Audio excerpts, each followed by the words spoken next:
আক্রান্ত চিকিৎসক। Tamralipta medical college হাসপাতালে 2 চিকিৎসককে ভর্তি করানো হয়েছে আইসিইউতে।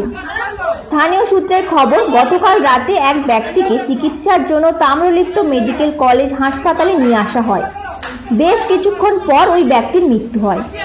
এরপর গাফিলতির অভিযোগ এনে ডাক্তারদের ওপর চড়াও হয়ে কিল, চর, ঘুষি এমনকি বাঁশ ইট দিয়ে 2 ডাক্তারকে বেধড়ক মারধর করা হয়। আক্রান্ত 2 চিকিৎসক আশঙ্কাজনক। তাদের মেডিকেল কলেজ হাসপাতালের আইসিইউতে ভর্তি করানো হয়েছে। ঘটনার জড়িত অভিযোগে 4 জনকে আটক করেছে। বেশ কয়েকটি মোটরবাইক আটক করেছে তমলুক থানার পুলিশ।